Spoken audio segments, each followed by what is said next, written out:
Hello, everyone. I think welcome to the brand new episode of speaking to global marketing leaders at Pepper Content.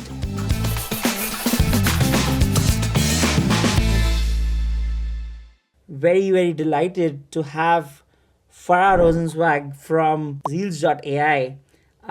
Fara, welcome to be on the show, right? Thank you. I'm so excited to be here. It's great to talk with you. Of course, I think we've been trying to kind of catch this for a while, and finally we're here. Yeah. Before I introduce you, why don't you tell more about yourself? You have an interesting uh, you have an interesting life, right? You started your career in broadcasting, went on to have your entrepreneurial journey, starting your own agency, then went on to kind of move to tech companies. All of them like have done really well. I mean, for that matter, ManyChat, WorkRamp, and then now Zeals in this case. Yeah. So I think why don't you tell more about your life, how you grew up, where you up, and how do you want people to know Farah that way? Sure. Yeah. It's really weird to say that I have over 20 years of experience and Nice. more in the content world, but content marketing also. I actually studied in college. I studied film, new media, and so I really got the knack of storytelling from from a theater background, new media background, film background, writing. Social media wasn't a thing at that time. Like you've had formal education in this? Yeah, this was what I studied in college. I got a degree in it. I wanted to be a documentary filmmaker. And I ended up working I did some internships. I did a PR internship during college. So once I graduated college, I got into broadcasting. I worked for a local network where I'm really fortunate. I got to do 30-minute television programming, like documentary style, magazine style type shows.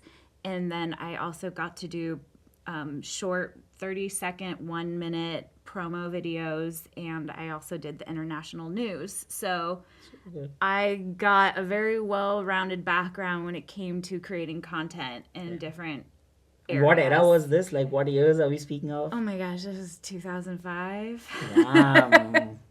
long time ago. Early days of digital, if I'll put it this way. Yeah, I remember coming home from work and someone had told me about Facebook, and I was like, or no, I'm sorry, it was MySpace. MySpace. Yeah. So I remember when social media just started launching. Yeah.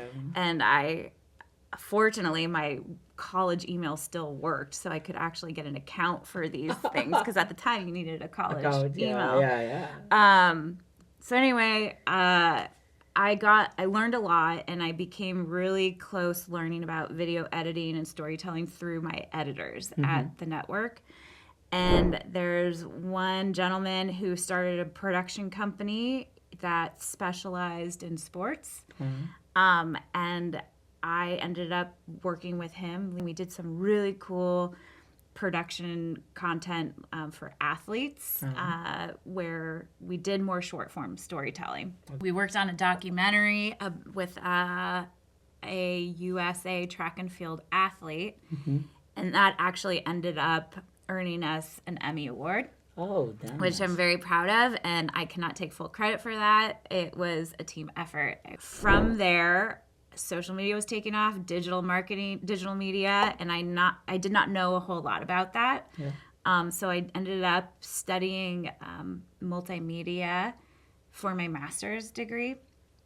And at that time, I also took a job at Active Network, which got me more into the wellness space. It's like a fitness wellness company, but it's more tech, because it was an event registration company that provided the technology for these events and different sporting events, that type of thing. So, but it was cool. I got to help develop the website, talk about how to train for marathons for women, how to lose weight, gain muscle, family activities, yoga. This was all up in my alley. I loved it. I think the passion of my life in the active world came out in this. So it was a great transition for me coming into a tech world. And that's where I really got to understand how to manage a website, how to work with marketing, how to work with sales, SEO. That's when SEO was coming a thing. We launched the social marketing program there. So I'm very, very grateful for that opportunity. Right. And then at Active, we went through an IPO. We went through an acquisition, which if anyone listening has gone through that, those are great learning lessons. Of course. From after the acquisition, I probably was there for maybe another year and then decided to take a leap and run my own business. I was fortunate I had a few contracts under my belt. After about 5 or 6 years of doing that, I decided to exit that, and I did not know what I wanted to do, but then when one door closes, another one opens. Yeah. And I joined ManyChat, which is a chat marketing product, a whole new world to me, but it was like a marketing product for small business owners. I was like, well, I'm a former small business owner, understand that, understand tech, understand marketing. Happy medium there. So I was there for a few years, and it was really, really cool to learn that technology and to see that side of marketing grow, because that was at the very beginning of chat marketing and seeing all these chat widgets start to pop up everywhere. Right. And, then I went to an HR tech company. I went to WorkRamp, where I got to help build out their whole content marketing program. At ManyChat, built out their content marketing program. WorkRamp built up the content marketing program. And that was a great team. Very fortunate, had an amazing growth marketing manager, an amazing CMO. We were a small, mighty team, but we did some really cool things. And got to, just watch all the things that I've learned in my career, put them into place, and really see things blossom. So, so that was a fun time. And then, it was like, okay, what am I going to do next in my career? And there was an opportunity to, like I said at the beginning of this, a long-winded answer that you asked. I've been doing this about 20 years. So what's next? I'm starting to get a little bored with content. It's a second nature for me. I kind of have my playbook that I've now been bringing from Active Network to my own agency, where I deployed this to different brands, to ManyChat, to WorkRamp. So I was like, I could do this and not be that challenged. The only challenge would be learning new technology, learning podcasting, which we launched at WorkRamp. That was my big thing I wanted to do at WorkRamp, is launch a podcast. So I talked to my mentor, and it was time for me to look for leading marketing teams. I've been doing it for so long. So here I am at Zeals.ai, and I am now the head of marketing there, and it's been awesome. And coming from the brand and marketing world, of course, I'm like, is this where I'm going to dive in first, or do I dive in performance marketing? You have to take a step back and really think a little bit differently, wear different hats. So that's where I'm at. Sorry, this is a very long-winded no, but answer, I think this is. but I've got a lot of cues. Background. I've got a lot of cues from this answer. I'm gonna go to your Emmy journey. That sounds super interesting. I'm also gonna touch base across your fitness journey. You look pretty fit in this case. I'm pretty sure, because the content that you created, you kind of also practice that. I had to practice what I preached. Yeah, of course. So that's pretty evident. I think Yeah. I think we'll go on those lines as well. But why don't we give Zeals the chance right now? Okay. I would want you to tell people what is Zeals, what do you guys do. This is your moment. So this is like the official Zeals marketing. I'm not getting paid for it, guys. But why don't you tell more about what Zeals does? So let's start with Zeals, though. Okay, Zeals.ai. We are a social chat commerce tool that combines AI technology with social commerce, and we then use that to or social marketing with e-commerce. And in whom do you guys like majorly cater to? Our target audience is enterprise e-commerce. Enterprise e-commerce. That is super good, right? Yeah, yeah. I think diving deep into also understanding more about those content playbooks that you spoke of, Yeah. right? Because I'm super interested in that. Uh, okay, let me put it this way: we've been at Pepper speaking to like a lot of content marketers across the globe, and and for the good fortune of our own, we can say that most people didn't know what to do. They want to do content marketing, but they Yeah. really don't know how to do it. Yeah. Right? And people are usually trying it like bits and pieces here and there, but there's no flywheel as such, right? That people have, and I've not heard people say we have a playbook that usually kept on working as well. So I think why don't we kind of dive deep into the playbook Okay. particularly? That would be great. This is going to be shocking. I don't think my playbook is that complex. It's pretty simple. I mean, simple And things are complex. People don't execute it right, I believe. sure. And I think sometimes things are overthought. I fall guilty of overthinking things. Um, but essentially, my biggest thing is I first go in and understand the customer. There's no right or wrong way to build a content marketing program. What people get wrong is building a strategy versus tactics. You can't go in and start implementing tactics till you build the strategy. So my strategy is first we have to understand the customers. We have to understand who we're targeting. So even when I was in broadcasting, creating these 30-minute programs, it was okay, who is actually watching our channel? Yeah. And I might think this show is hilarious or really fascinating or great, but the people watching this aren't going to think it's that good. So I have to create my story that's going to capture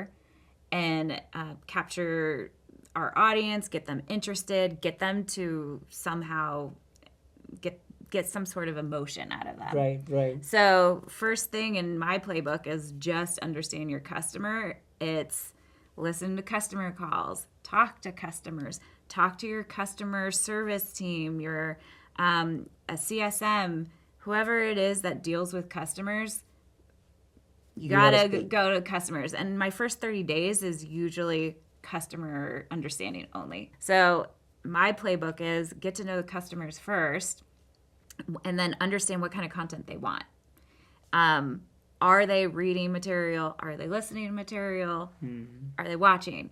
From that, then it's okay, this is the kind of content I need to create for our customers. Very interesting. So broadly what you're saying is you go first vertically deep into the formats of content basically as per what the customers want.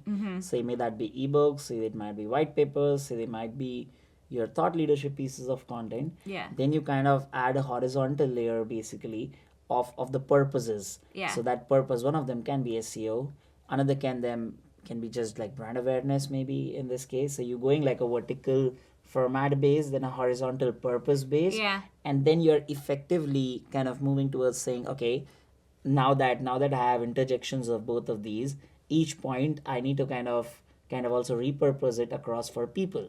So Right. broadly, if I'm getting it right, it's like a 3 grid axis basically, which is Yeah. more like formats cross purposes cross people, and those Yeah. people can be my sales teams, internal stakeholders, my external stakeholders. But Yeah. that's a good framework to look at it, because I think a lot of people kind of uh, do this approach bottoms up basically, like you said, tactical, because the immediate need of the hour becomes, hey, we want to grow website traffic, we want to grow leads, forget the strategy, let's kind of focus on SEO and just get that right basically. Right. But I agree to you, like there needs to be a holistic plan on saying why do I need SEO Yeah. in this case. So Yeah. And I kind of think, so everyone here, I'm a big bullish person on video marketing, and I support content. I think content, of course, is beyond king. Content is everyone listens to it, reads it, whatever you digest. Content is everywhere.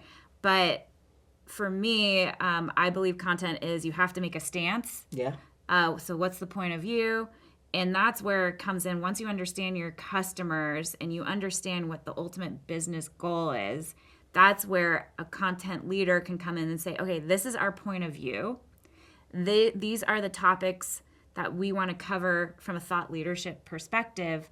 And then that's when you can then trickle down to, here is how we're going to execute the thought leadership, and here's how we're going to get our point across. And that's where you start going, okay, well, this customer base wants this kind of content, this customer base wants this kind of content, and then you sprinkle in that SEO. But the reason why I do SEO towards the bottom, and people can disagree with me, that's fine, but the reason why I do that is because, one, thought leadership, I believe, automatically has some of those keywords in there. Yeah. So you're automatically going to organically get that traffic. Yeah. Also now, because SEO has been around us for so many years, people who are consuming content now understand somewhat. They're like, oh, this is clickbait. Like, that's such a buzzword, but a lot of people are like, oh, this headline had nothing to do with the content. Yeah. So I am a big believer on creating high quality content first, and that comes with your thought leadership content. I think thought leadership is a buzzword. Thought leadership is really your content program taking a stance. What's that point of view? And then you're creating content around that point of view, and that's your thought leadership. And that's why I believe SEO can come toward the bottom. Yeah. Because you're automatically getting some of those keywords organically into the mix of things.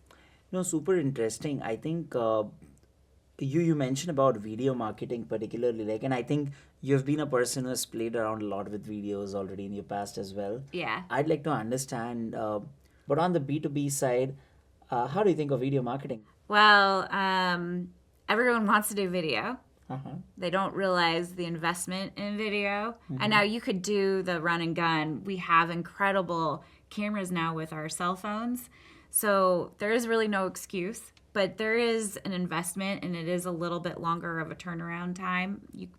There are easier ways now with technology. It's really cool. But I always say, if you can master any content program in the B2B world, or especially B2B video world, you can then jump into the B2C, the consumer world. It's a little bit easier. B2B is a little bit harder because B2B has been known to be more within this box. You can't get so creative. You have to be careful the language you say. You can't be bold. However, I believe that is changing now. Yeah. People will watch the content if it's interesting. One, you have to have that point of view. You have to invest in a good story, evoke that emotion. Yeah. So for B2B brands, first stop saying short form. Like, just create good content. And whether it's 5 minutes long or 30 minutes long, people will watch it.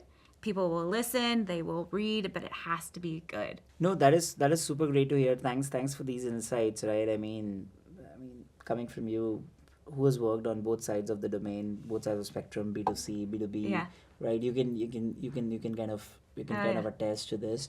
But I'd like to also jump in a quick bit on the AI front, right? You spoke about you're working in an AI company again, right? And the AI is the buzzword of town. More often, no offense to marketers out there, but how do you look at the use of AI in your overall marketing? And my question is also stemming from the fact that earlier you were looking only at content marketing. Yeah. So AI for content marketers is still understandable. But now that you look at overall marketing as a whole, how do you look at the advent of AI in general in marketing? I mean, I'm not wanting to ask a vague question, to be honest, but we all know the use cases of AI, to be very honest. Why are people not using it every single day? I mean, literally, I'll ask this question that way. It's fascinating, but people are still not using it every single day. Yeah, AI is such a hot topic, and I was scared of AI when it first came out, to be honest, because as a content marketer, I was like, oh, is this going to take my job?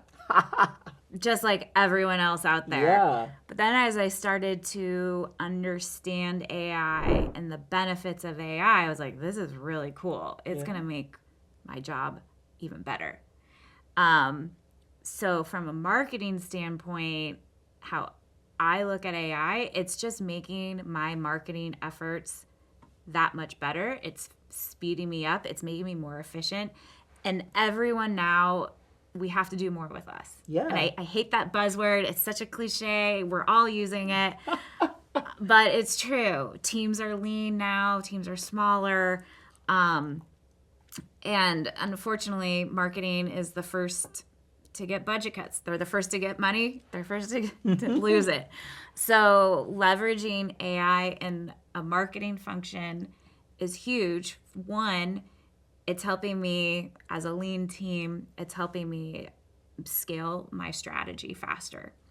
From a content marketing standpoint, it's kind of like my brainstorm buddy. If I'm working remote and I need some ideas, it's like, hey, this is what I'm thinking.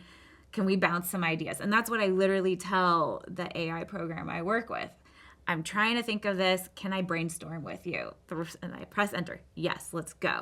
It's more of a whiteboard session, how I use it. And then I love writing. I love telling a story. So I do craft the story. Right. Now, for people who are scared to write, who are scared to craft, who don't have that confidence that they can write, which I believe everyone is a writer in their own form, they can use AI. Now, I'll go back to marketing. AI has helped me really scale out my email marketing program, and it's not creating the content, it's just helping me think through this whole big picture. What am I forgetting? AI has helped me understand our customers. I take a phone recording, like a transcript, and then I ask AI, can you help me like find the highlights of what this customer is really looking for? So prior, I would have to re-listen to a conversation or look at the transcripts, and that would take a few hours for me to find the highlights, where I take that, I drop it into my AI program, and it now creates what the customer base is looking for, what their challenges are for, and then that's when we can whiteboard, okay, this is what I need to do for my nurture program, this is what I need to do for ads, this is what I need to do for prospecting, this is how we need to talk in our sales program. So it's been really helpful in that aspect for marketing. AI, people shouldn't be scared of AI. From our product standpoint, I think AI is really cool because it's, again, every team is lean and mean now. So AI is just an additional manpower. Yeah. It's really cool. We're an automated conversation using AI. So for our customers, if they have a lean team, they can use our AI product, and it's just another person answering multiple people at once. It's their shopping buddy helping the customers who are trying to figure out what kind of pants they want to purchase. It's their personal shopper, and this personal shopper can help 10 people at once. Yeah. You can't do that when it's a live human agent. You can't do that when it's even in a store, in-person experience. Right. So this AI program that our awesome dev team has created is helping our customers help their customers, and they're able to, help multiple people at once. Yeah. It's 24/7, so it's working while everyone's sleeping. Yeah.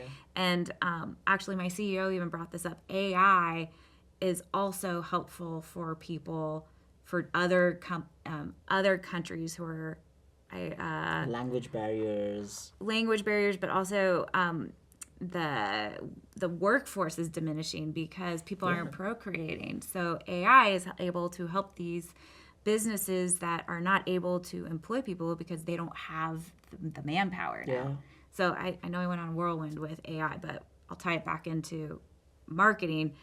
It's helpful because it's an extra person on my team. It makes me more efficient and scalable. We only have X amount of hours in the day, and if you're in a leadership role, you're in meetings like 8 hours a day.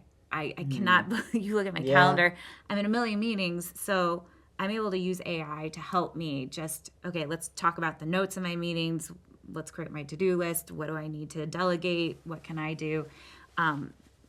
So I think it's really great. But no, I think this is super helpful, Zara. I would want to come back to the fun part of things, more on your Emmy story. I mean, one, I want to ask, when you get an Emmy award, what do you feel? Do you feel you're gonna become like a Hollywood director or something after that? And today, when you do marketing and your sheets, does that feeling of, hey, I won an Emmy. Why am I doing the sheets across? Come through that case. I mean, I don't know the feeling. So why don't you tell more about how was that feeling like? And today, how is that conviction on content kind of increased for you? It's a great question. I was early on in my career when when I received my Emmy, and I think I was numb. I was like, oh my gosh, this is so cool. Yeah. What did people around you say? People are like, oh my gosh, you won an Emmy, and Did they believe it? They're like, I had friends come over to my house, and I was so young. I still lived with roommates, and their friends would come over. They would see the Emmy on my bookshelf, and people would come in, take the Emmy, and take a picture with it and stuff. And I just, at the end of the day, I was just doing my job. Yeah. And it's a really nice recognition, but I was just doing my job. Yeah. And so That's very humble of you to say that, though. Okay. Now that in retrospection you think of it, but it's I can understand. Yeah, it was a great moment. I was like, wow, and my mom was there, so it was a really special moment to receive that when my mom was there, because she always was a big supporter of me in my creative world, and she always said, you're a great writer. She supported me knowing like I want to go and be a documentary person, like whatever you want to do, you could do it. So she was there when I received it. It was cool.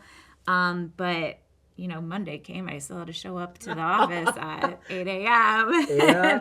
I'm not getting a pay bump, but it was a nice experience. And because I was young in my career when I received that, I was like, okay, that was kind of the confidence booster I needed. Yeah.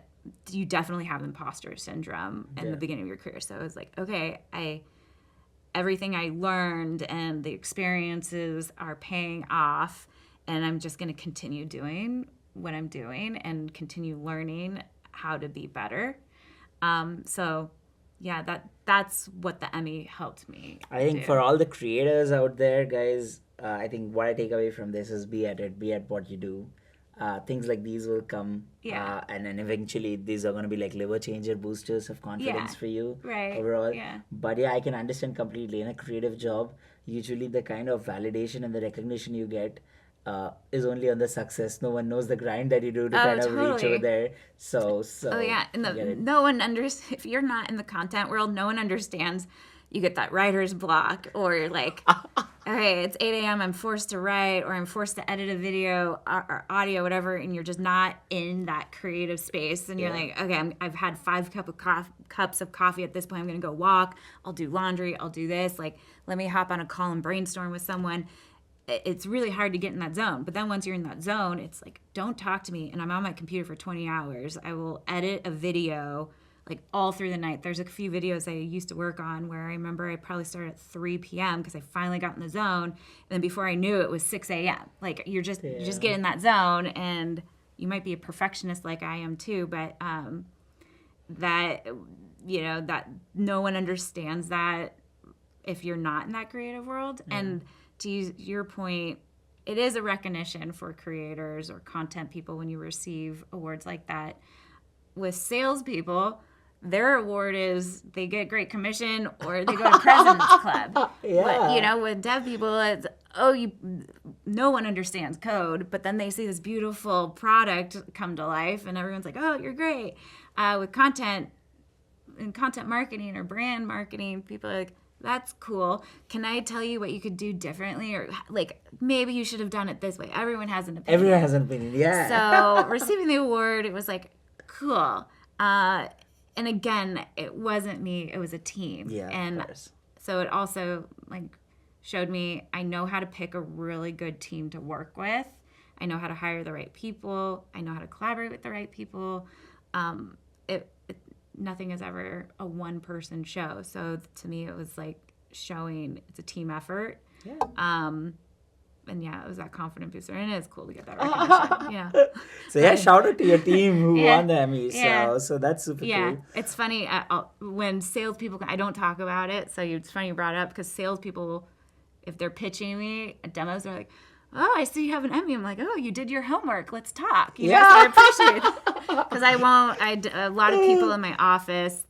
It usually takes a few weeks for them to be like, "Wait a minute, you won an Emmy?" Yeah. I don't really talk about it much because. Why do I need to? Like, I'm proud of my work. like you can Google my name, you can see my content I've created, you can see the campaigns I've ran, and the numbers speak for themselves. So I'm proud of everything that I've built. So I don't need to brag about an Emmy, but it is pretty funny when people bring it up. All kudos to you and fantastic work Thank done on you. that side. Yeah. But Thank you. Appreciate this that. is super helpful. I think we're almost to the end of the conversation, but That's we have okay. one like last small session of that before that. Okay. We'll have a small rapid fire with you. Oh, goodness. Okay. We have this rapid fire. I love rapid fires. So Farah, I'm gonna shoot out like a bunch of questions to you. Okay. Whatever comes on the top of your mind, just Okay. speak your heart Okay. out that way. All right, Okay. let's do it. Let's do it. We go on the count of 3, 2, Okay. and 1. What's the last movie you watched? Yeah, I don't remember what it was, but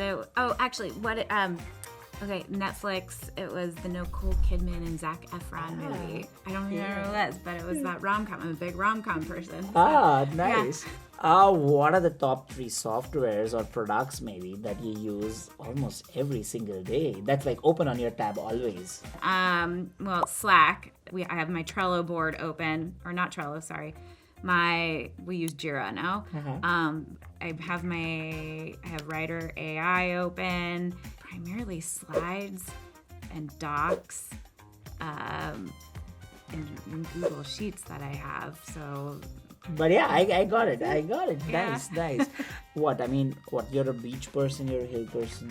I love it all. I'm a beach bum, I'm a mountain girl, and a city girl. So, Who's your favorite content creator? okay, well, there's a few that I've worked with for many, many years. Yeah. Miley Timmon and Michael Keenan, they're brilliant writers. Yeah.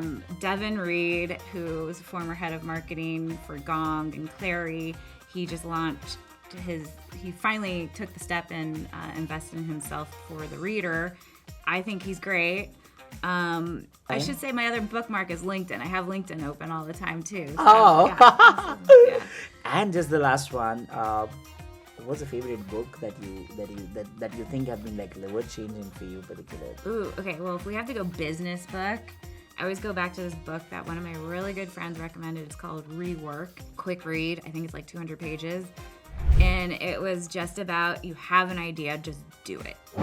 But no, this is fantastic. I think thank you so much for being here and making all the time for this particular this is thing. great. Just Thank like you. you've been kind enough to just like agree super fast for this and just make this happen. I appreciate it. It was great talking with you. It was great, but I'm hoping this will help like a lot of marketers out there to know Fara, and then for other marketer, and then for other creator, and then for other Emmy winner also. so thank you so much. I think it was really good to have you, and we had super fun. So This was fun. Yeah. Thank you. I appreciate it. thank you.